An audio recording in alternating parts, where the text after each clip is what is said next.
In this lesson, we're going to look at non-standard normal word problems, so X distributions in context.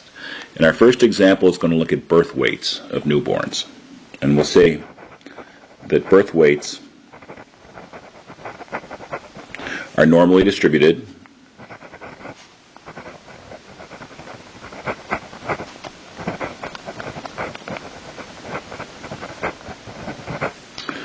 with a mean of 3,570 grams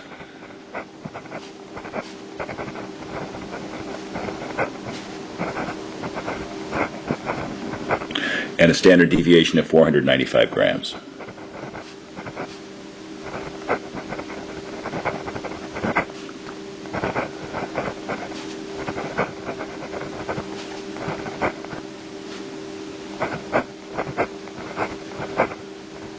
If a child is selected at random,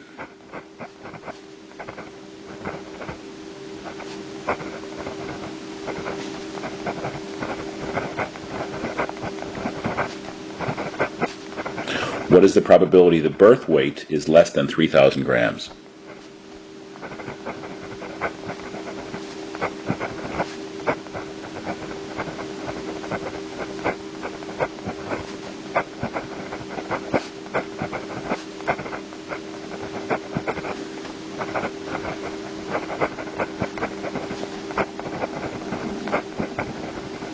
So to answer this question, we're going to express it in terms of an X probability. With the probability X is less than 3,000 grams. So what do we know? We know the mean for this distribution is 3,570 grams, and we know the standard deviation for this distribution is 495 grams. We're going to convert from an X to a Z. So we'll take the probability that X minus mu over sigma is less than 3,000 minus 3,570 divided by 495. This then converts into a Z-score. We'll take the probability Z is less than 3,000 minus 3,570 divided by 495 is negative 1.15.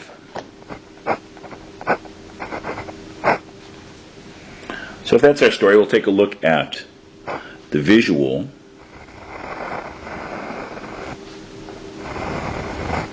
We know that a Z equals 0 is in the middle of the distribution. So negative 1.15 is about here. And we want all of that area. So we'll get that from our normal table. And the answer to that is that the probability equals about 0.1251.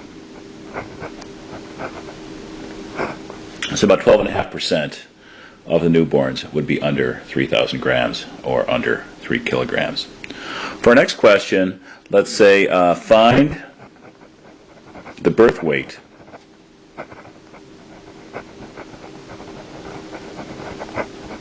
that corresponds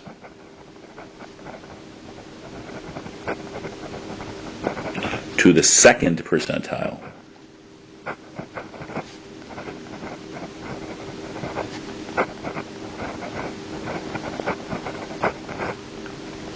So what that means is we want to have the birth weight that only beats 2% of the population. So if we're looking at this, 0 is here in the middle for a typical Z. We want 2% to be in this tail, or 0.02. So I look at the body of the table and I ask myself, where do I get 0.02? It's got to be on the negative side, and if I plug in negative 2.05 to the table, you'll see that the result is 0202. So that's just a little bit more than 2% of the data. So we're going to say that our Z-score here is negative 2.05. We want to convert that Z-score back to a birth weight. So we know that Z is X minus mu over sigma.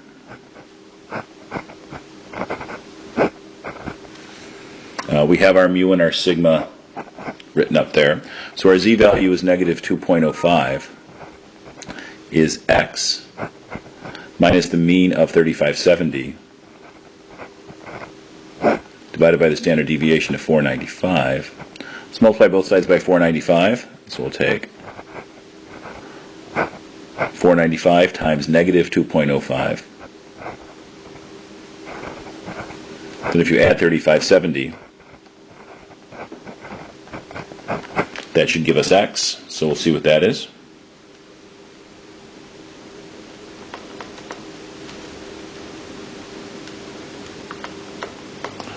And the result is about 2555. So if we're going to get about a child that is 2.5 kilograms, a little bit more than 2.5 kilograms would correspond to the bottom 2% of birth weights. If we want to find the birth weight that corresponds to the 90th percentile,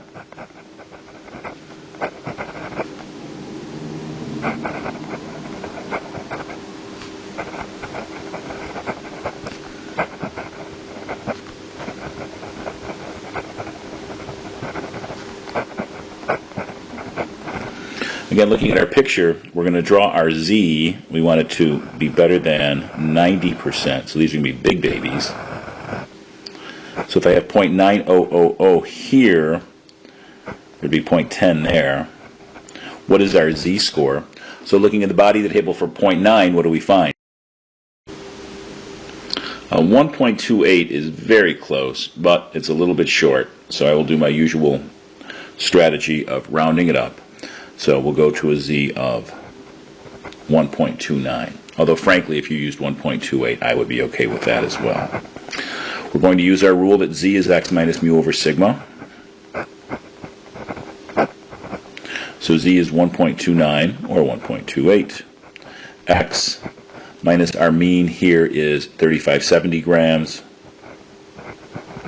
And our standard deviation is 495. Doing the algebra as before. 495 times 1.29 and then add 3570. You will get a result of 4208 approximately.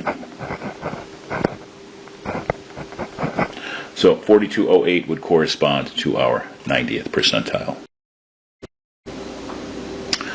In adults, hemoglobin levels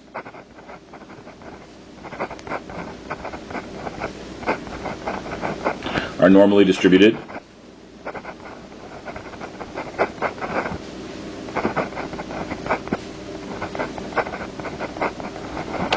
With a mean of 15.39.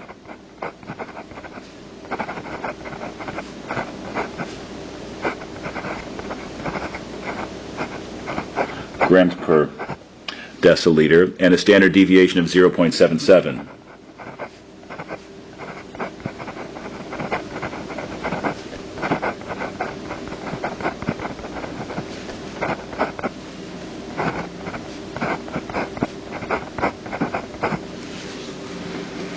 Okay, this time let's ask the question, if an adult is selected at random,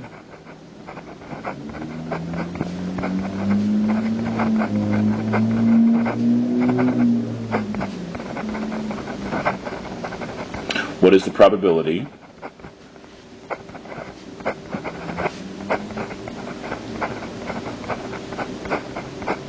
that the hemoglobin level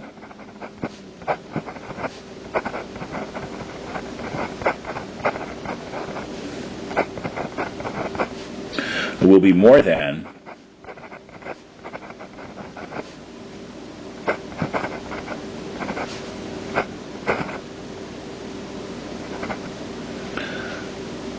16.6 grams per deciliter. So to answer this question, we'll take the probability x is greater than 16.6. Now the information we're given here is the mean of our distribution is 15.39 grams per deciliter. And the standard deviation is 0.77 grams per deciliter. And don't forget that z equals x minus mu over sigma. So we're going to go ahead and convert this thing to a z. So x will become x minus mu over sigma greater than 16.6 minus the mean 15.39 divided by the standard deviation of 0.77.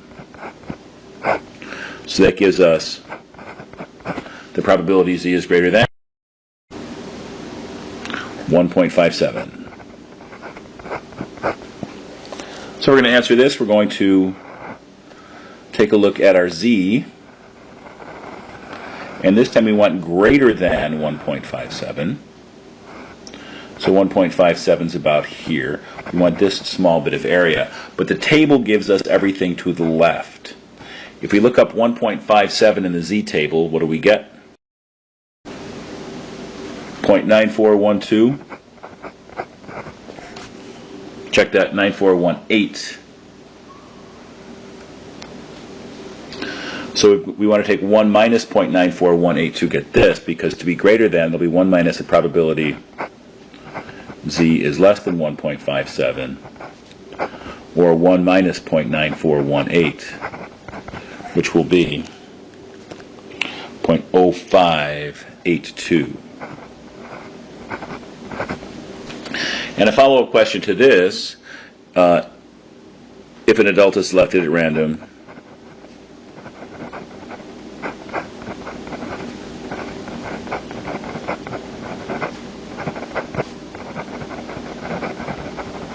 what is the probability of the hemoglobin level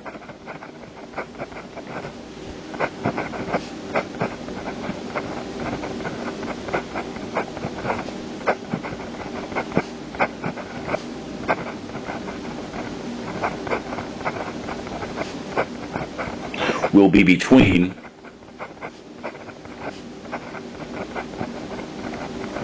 16 grams per deciliter and 17 grams per deciliter.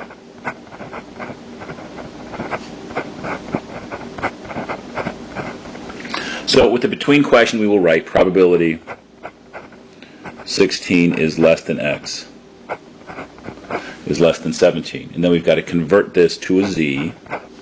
So x becomes x minus mu over sigma. 16 becomes 16 minus the mean of 15.39 over the standard deviation over 0.77. 17 becomes 17 minus 15.39 over 0.77. What will this give us? The first 1 to 2 decimal places is 0.79, is less than z, is less than, and 2.09. So let's visualize this then on our z table. So we have a z, 0.79 just a little bit to the right of 0, so 0.79 might be here. 2.09 way out there. We want everything in between, so we've got to go to the left of 2.09 minus to the left of 0.79. So this becomes the probability z is less than 2.09 minus the probability z is less than 0.79. So let's look at our table for those values. And the first one is 0.9817 minus 0.7852. 0.9817 minus 0.7852 gives us a result of 0.1965. And that will conclude this lesson.